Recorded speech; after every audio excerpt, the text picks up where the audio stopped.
another episode of the Atlantic Sill podcast where we talk about disability issues.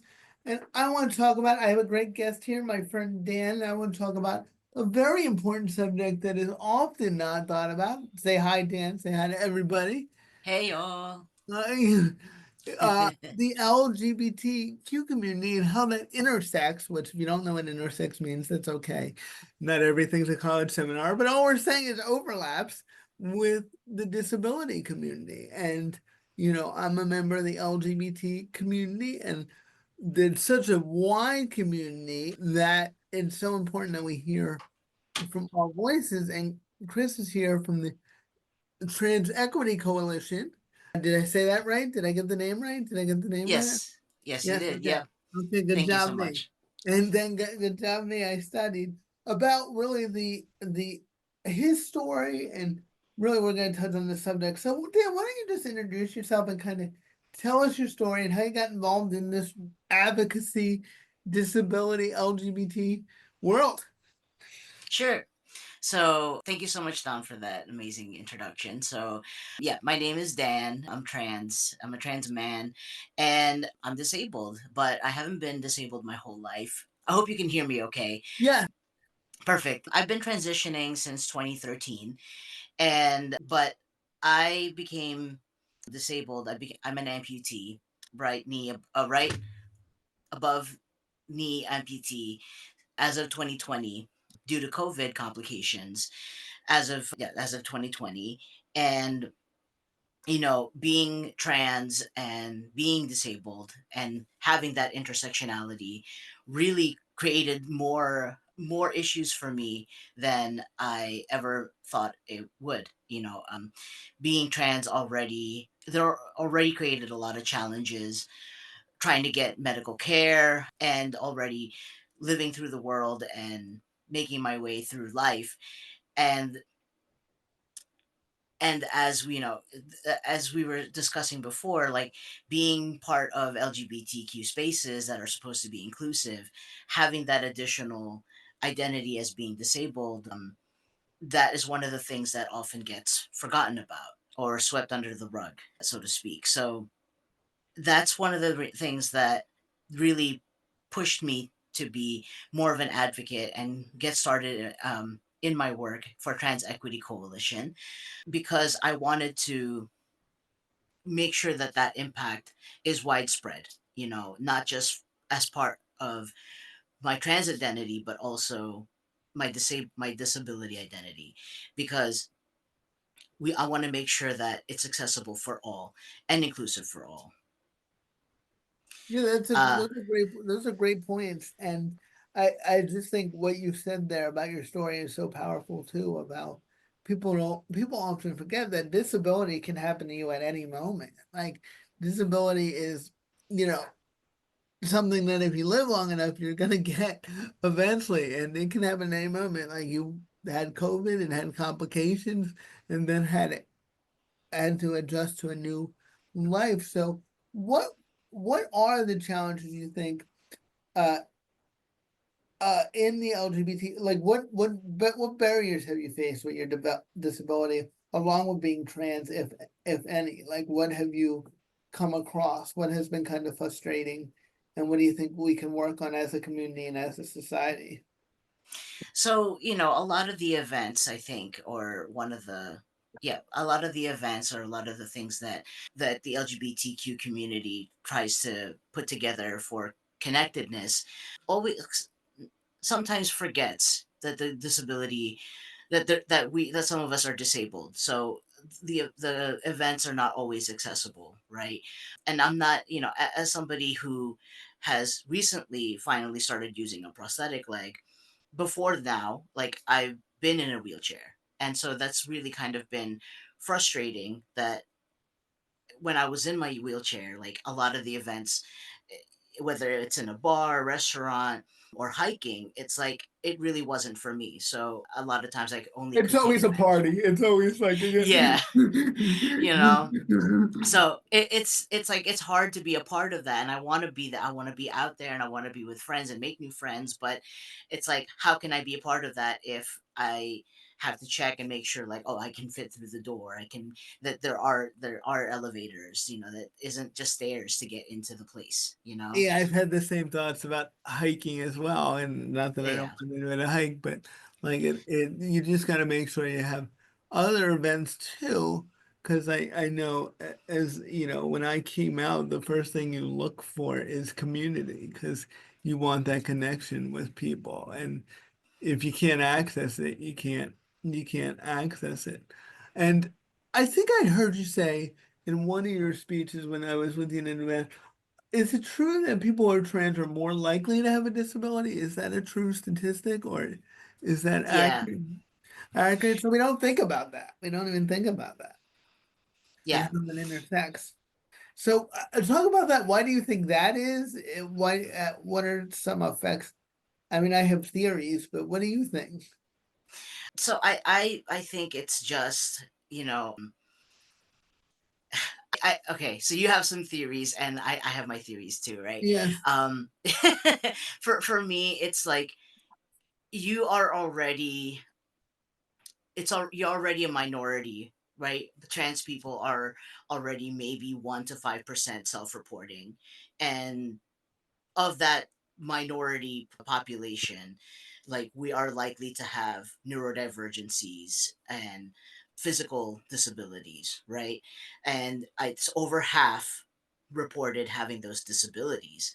So, and I so I think it's already because it's a like higher likelihood of being that minority that we have that disability. I But I'd love to agree. hear, I agree I'd love with to you. hear yours. And this is just my theory. I think that when you're already not supported by the community, it's hard to access healthcare. You're more likely to have, as we know, people who are trans are more likely to have mental health issues, anxiety, depression, all that stuff contributes. And all that stuff are disabilities because you don't get the societal support of like a person, even a person like me who's gay with a disability. It's even another level when you're trans. I feel somebody may disagree with me, and I don't like to compare everybody's situation, but I just feel that there's just the the lack of support, especially in today's day and age, for the trans community. Like it's a lot to deal with just to get through the day. And that can cause you to have health issues, and it can cause you to have anxiety. If you're not feeling good mentally, that can lead to physical issues. So I just think like it does make sense to me when I think about it. You also might be less likely to, and you could answer this for me because I don't have that experience, depending on where you are in your community, you can be scared to access care. So or unable to, so you could have a small situation and then turn into a big situation, which causes a disability because you're nervous about going to the doctor or you don't have a doctor that's affirming. So I just think people need to think about, the effects of our society that it has on people, which you have experience about. It adds another layer, like it adds another layer of just trying to survive, basically.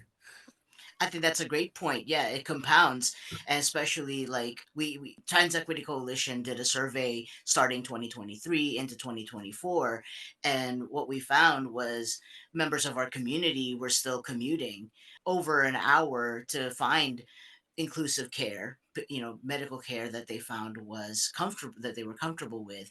So yeah, definitely to your point, like if they're not even addressing small issues, maybe it's getting worse or it grows, Right. and then they don't Right. address And can you these talk things. about like the importance of trans affirming care and like why that is so, because there's so much misinformation about it, which drives me, I could go on an hour rant about how it's just completely used for political reasons to demonize people, and people hear it and they don't even understand what people mean by trans affirming care. So if you don't mind, would you mind explaining what it actually is?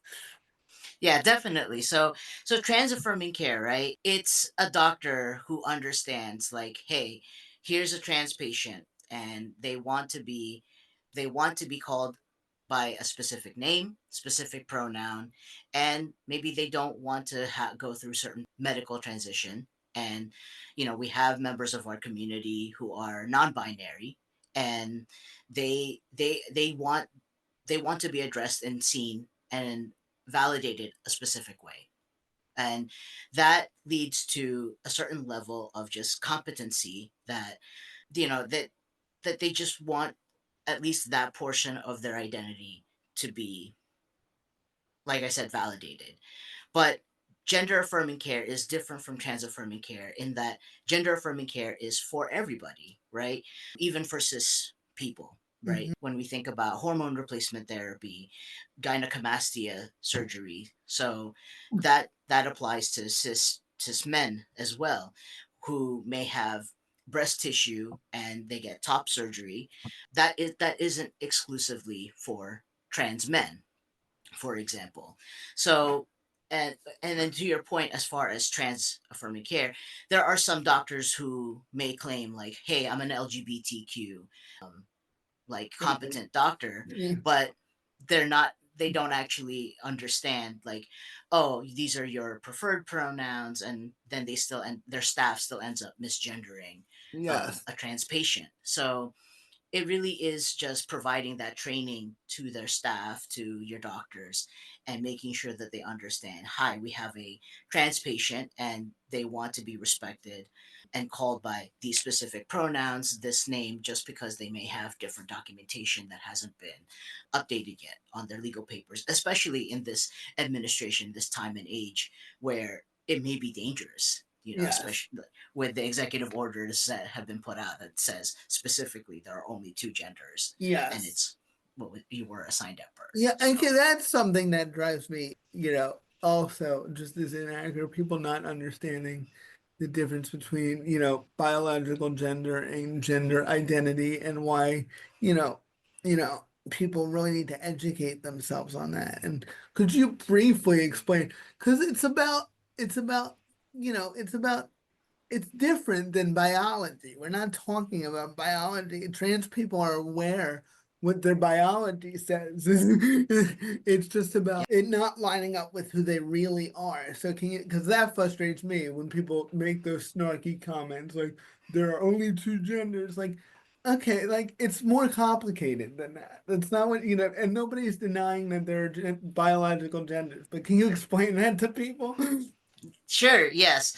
So yeah, there is like biological sex, right, which is what you are assigned at birth, and then there is your gender identity, which is what a person feels or their expression and how they want to be um, respected and identified as, and that is a whole spectrum. There isn't just two of those, and there is a whole sect and research that backs this all up, that there isn't just two to validate it. Even, I mean, we have our survey that backs that up, but there are multiple surveys, multiple studies that have Right. more than validated this, that there aren't just the two genders. Maybe biological, sex is genitalia, and that even then that isn't the case, because Yes, yes. that's erasing intersex people, Yeah, you yes, know. exactly, exactly. And people are So they're just very flippant about it and not understanding what it means. Like the best, I think it was your presentation. If somebody took my brain and my body and put it into somebody else's body, my brains would still identify me as a male, no matter if it was whoever's body it was in. And if I was in that body, that didn't line up with my brain, I would feel very uncomfortable. Like exactly. that's what we're talking about here. That's why, using pronouns is important and affirmation is important.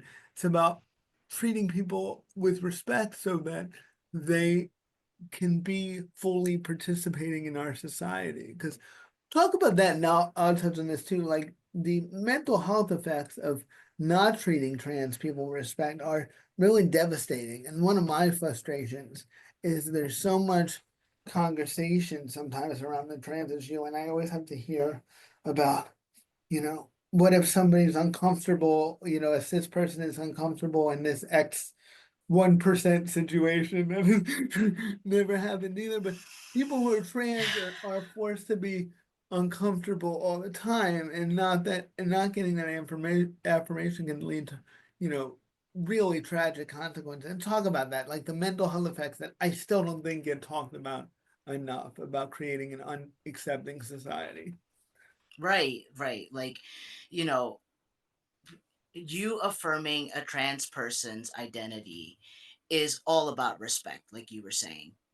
Just because we are asking cis people to affirm a trans person does not mean that we are. I mean, I've been, even at recent tabling events, we've gotten one person who's told us like, oh, trans ideology is being shoved down their throats. But like, realistically, what ideology is that other than we're asking you to respect that these are the pronouns that affirm us? And the downside, the negative effects of that, right, is that it affects our mental health. Like, we're talking about trans people have higher rates of suicide ideations, suicide attempts, depression. They just have lower quality of lives when they aren't being properly treated for these issues, when we don't have the support system for um, for being affirmed. And it When we're really, being like, I don't mean to cut you off, I just want to really highlight what you just said, because people, they think, how does that affect me? Well, if people can't be who they are, they can't be fully participating in our society to their full potential, because they want to contribute, but if you're not being accepted as who you are, one of my frustrations is sometimes you'll hear people say, well, this is all personal stuff and it doesn't affect society, but it does, because if Dan can't be who he is, then it affects his ability to really contribute to our society in all his wonderful, positive Dan ways. So really talk like it does affect all of us, even if you're just looking at it as like a self-interest, practical, practical way. It does affect all of us. right. You're right, absolutely right. Yeah, and talk about the importance of, you're a great advocate, and I know it's very hard for, people get overwhelmed by advocacy, and I get it. So, but talk about the importance of advocacy, what people can do if they're in the disability community and the LGBT community. Like, I know all we do is advocate all day, but I know people can talk about it, but talk about why it's important. Like, when I was at the workshop with you when the Trans Equity Coalition educating us all. I was thinking, oh, this must get so exhausting all the time, having to constantly explain to people why they should leave you alone and let you live your life.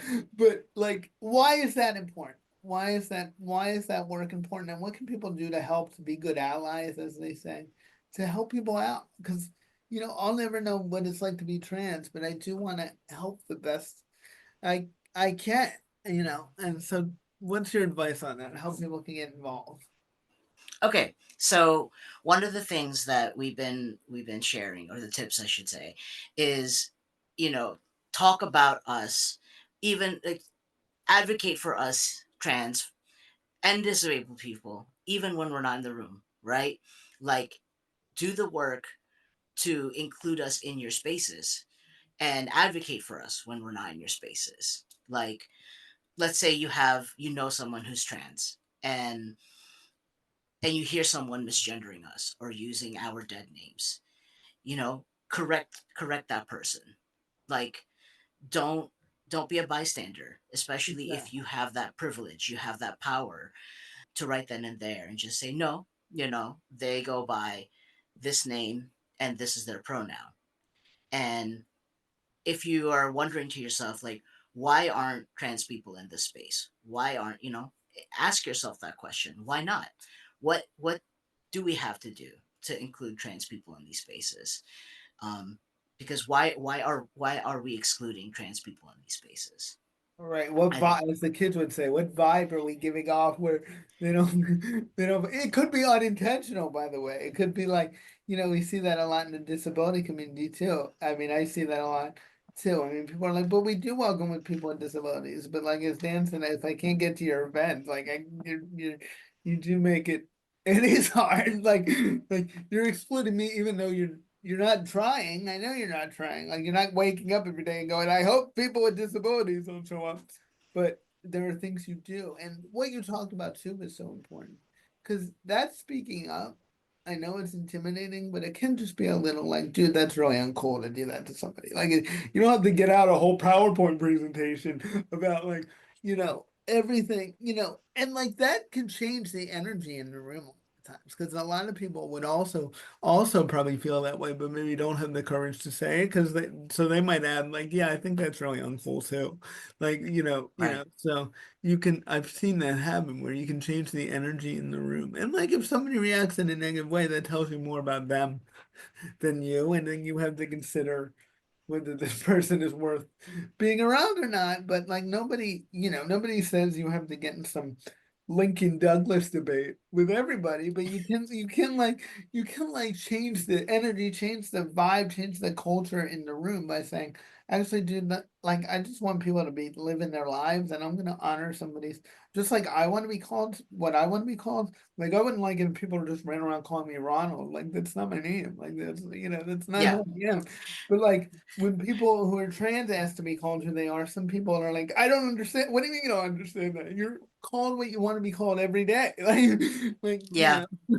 So it's just what do you say to people? And you guys talk about this a lot in your presentation. There are people who are well intended, but are nervous about you talk about this in the presentation sometimes about saying the wrong thing, maybe using the wrong pronoun, maybe they're like so well in, like what would you tell that person who's like, I'm really trying to help, but I'm so nervous about offending somebody or being quote unquote canceled or whatever, whatever they're worried about. I do hear that sometimes Yeah. for young people. I hear that. Like I'm just nervous. It's okay to make mistakes, Yes. right? Like like everybody makes mistakes. We're all human. And the point is that we are all trying to learn. And as long as we own up, we take accountability for those mistakes, and we apologize, and we learn from that mistake, and we move on. I think that's the most important thing, is that taking accountability and learning from it, and making changes, genuine changes. That is the important thing. It's one thing if you're told that you're called out on it, and you're just like, I can't learn. That's, you know what I mean, like I'm done. that's I'm done learning. I'm done. I'm done learning.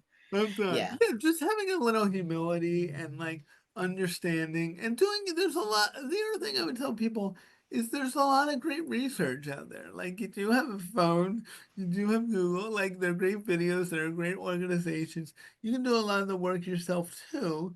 And but I think as somebody with a disability and who's gay, I always say like I can tell when somebody's maybe made a mistake and when somebody's just being mean and cruel. So like I think people have a good sense, right? Like that person might have used the wrong pronoun, but like I know their heart's in the right place. I know they did not mean that in an exclusionary way. And as long as they're open to not doing it again, like people can tell. People are not looking to shame that poor guy who used the wrong pronoun, even though, he's been checking his privilege in every other way and calling people out, but he used the wrong pronoun twice in a speech. Like nobody's coming for that Yeah. person. Like nobody's coming for that person. Like, it's people people don't expect you to be perfect, but people do expect you to learn and be open, like be humble about it. Like I always try and be humble about it.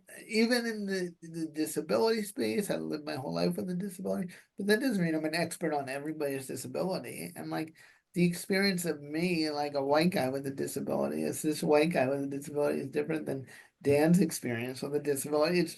It's like a different experience. And like that doesn't make me a bad person by acknowledging that. Dan's not saying like, oh, you're so awful. But like, because people get defensive. They're like, "Well, I can't help how I was born." Yeah, we know. Like, we know.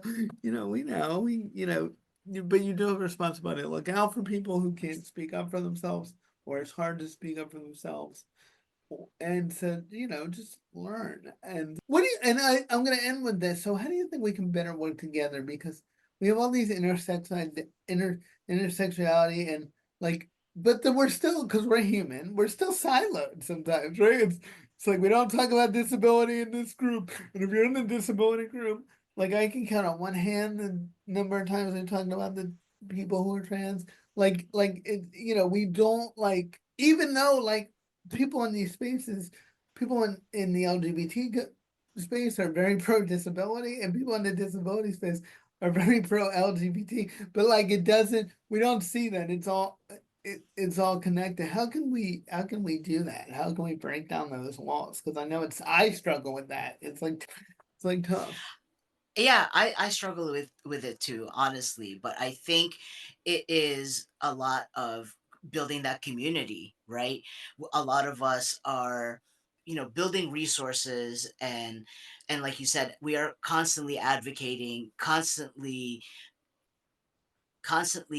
trying to uplift each other within our community, right?